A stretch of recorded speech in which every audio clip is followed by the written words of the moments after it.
Hey guys, Thunderstruck MTB here. Man, first, before we get going, it's going to be the loudest my garage doors have ever been, squeaking and banging in this video. 50-mile-an-hour winds in the high desert, makes the news. Oh, it absolutely sucks and blows at the same time.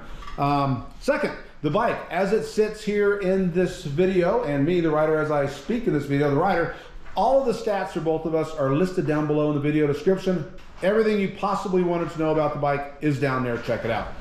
Okay, so here's what brings us here today is going to be my 350-mile review, midterm review, on my Pirelli Scorpion Trail Pro Wall tires. I got the 29 by 2.4 front and back, and I have a Trail R in the back. R is for rear specific, and then a Trail M in the front for mix, a little burlier tire for the front. Again, both in the Pro Wall 29 by 2.4s. So those are going to be going head to head with my previous / current favorite tires that I have a couple of videos on that did pretty well on my channel, as far as my channel goes, where I said something along the lines of Specialized. I will never ever try another tire as long as you don't screw it up and stop making them. But yet, you know, here they are, something different, away from my ground control grid T7 29235 tires. It's why this channel exists. I just like to try new stuff. The price was right. Got it from a website in Italy. The price was right, and I pulled the trigger. So here's my thoughts. Before we get into my thoughts, number one, I do not ride in the rain, do not ride in the mud. We just don't do it. It's not supposed to be done here where we ride, because it really, really jacks the trails up. And so I won't go out after rain, minimum of 3 days on a heavy rain. 3 or 4 days, something like that. There's enough asshats up there that couldn't care less and just, you know, destroy the trails. I'm certainly not one of them. So I can't help you in the rain. If you ride in the rain, I'm not your guy. Sorry. What do I prioritize? I do hard, aggressive cross country, fast, light trail, dad country, down country. Oh, that hurts. That's what I like to do. I prioritize probably number one, durability, reliability. I want to get home, right? I want to get home. I don't want to, I could easily go with a 600-gram S-Works tire on here. I don't want to. I want to actually ride home. I hate walking back, okay?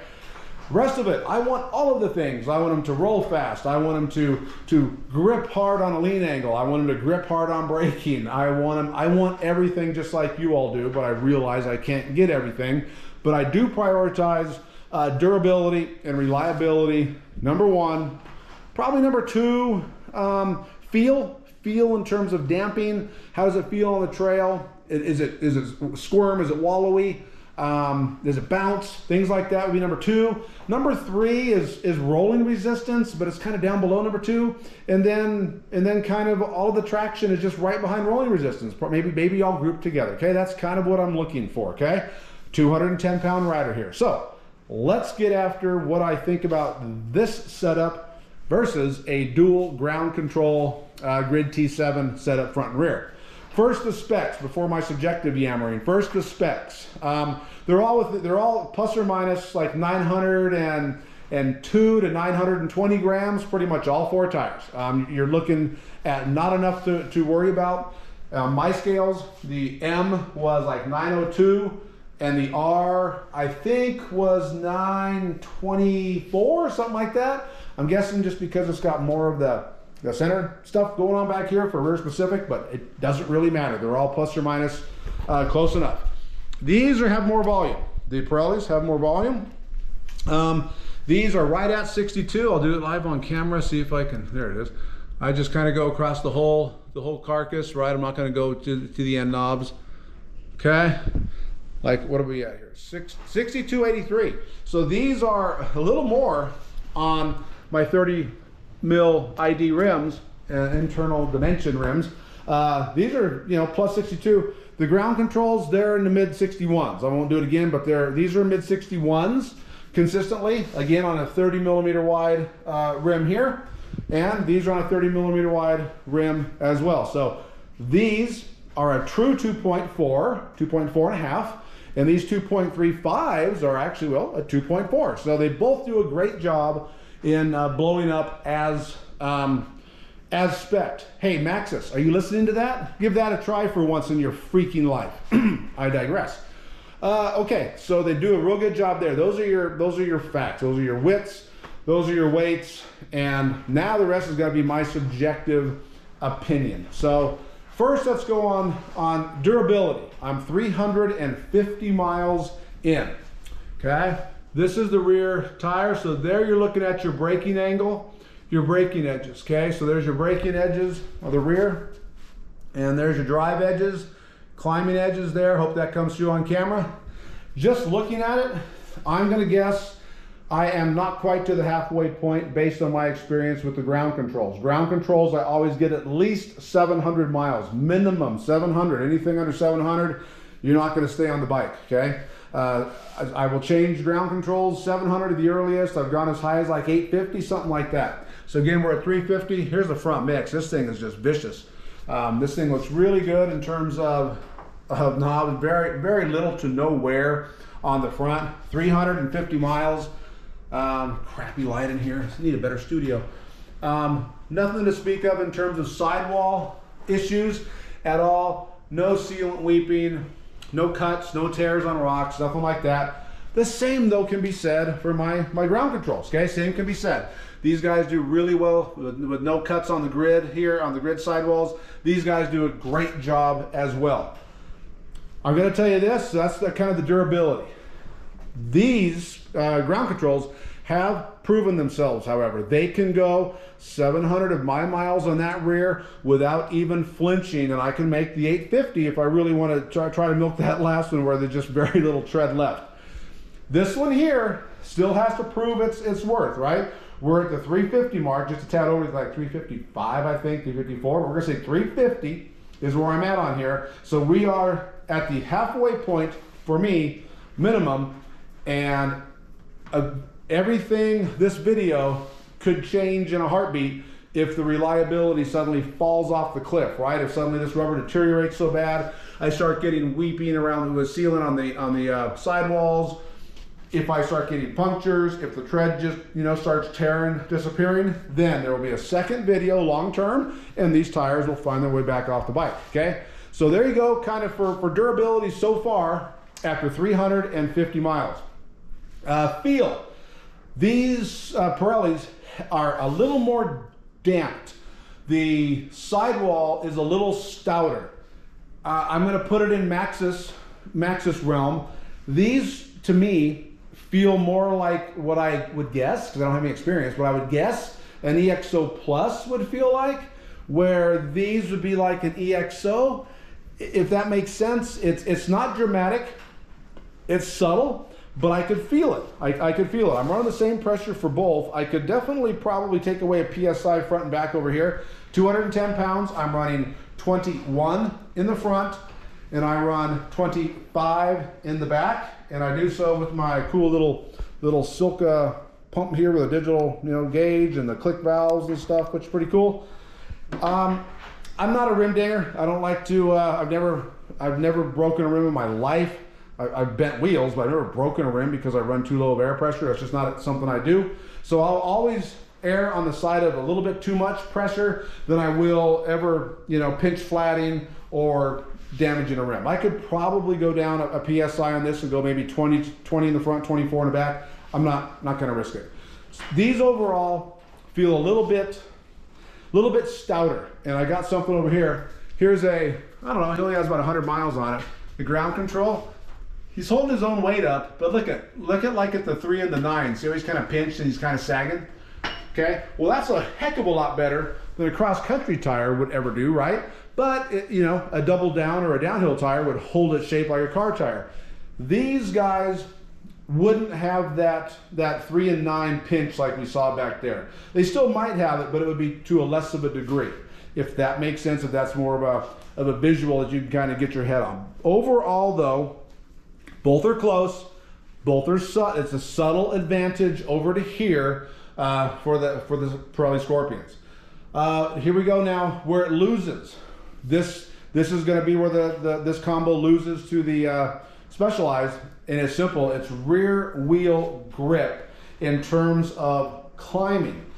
What do I mean by that? I don't like to stand and climb. Too many back surgeries, too much fusion back there, it hurts. So I will grind and stomp on my 32 front, 50 rear.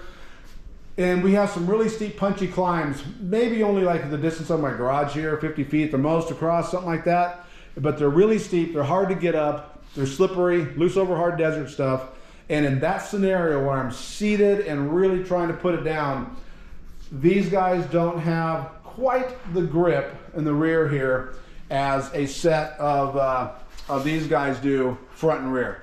So the difference is a little more than subtle. That difference is more than the difference of the carcass I just talked about, the sidewall casing being tougher over here. That difference is more, okay? So that's a win for the Specialized front and rear. Braking, you'd think the same thing would happen in braking. However, I'm a big front braker. You know, grew up racing moto. I brake it off the front a ton. So I don't notice any braking difference. A, probably because of that. B, your braking edges are pretty sharp. They're kind of cupped. You know, I don't have any issues. I'm not skidding all over the place, but I'm not a skidder anyway. So braking traction to me on both of them is the same. Cornering traction, again, high desert, very slippery. We don't have a lot of berms here. Everything I ride is natural. Almost everything I ride is natural terrain. We do have one kind of bike parky trail that they built while I was recovering last year from surgery. That's actually pretty fun. That's got some berms on it and stuff, but I only do that once every 3 or 4 rides. Other than that, it's just natural desert stuff. So I really can't tell you on lean angles. Hey, let's face it, they're both, you know, low, fast rolling tires with not a lot of, you know, these aren't minions, right? Neither one of these are minions. And there's only so much traction out there to be had. So, you know, rider beware. Neither of these really excel in that, and I don't expect them to. I really don't. So both of those, this front here versus the ground control, it's a toss-up. You pick. You pick a tire and be a dick about it, and you're going to be totally happy. So the big thing, I guess, that I notice is going to be the rolling resistance, the rolling speed. This setup here simply feels faster than dual ground controls front and rear. It just does. It just feels faster because I've had both of the same bike. I've had dual ground controls on this bike.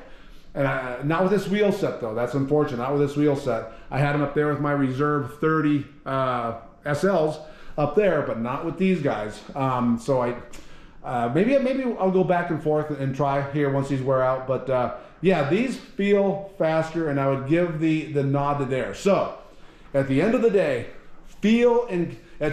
durability, an unknown total yet, right? I don't know. At 350, so far, so good. We're halfway through minimum. So durability, so far, so good. Trail feel with the casing, I'm giving the win over to here. All out grip from the front and the rear, I'm gonna go ahead and give the win over here to the ground controls for all out grip. For rolling speed, I'm going to give the win to the Pirellis. So at the end of the day, if someone, I don't know which ones I'm going to go with. I really don't. I don't have a second set of Pirellis in the house right now, and I don't have a second set of ground controls. I don't know which one I'm going to do. I want to see this through.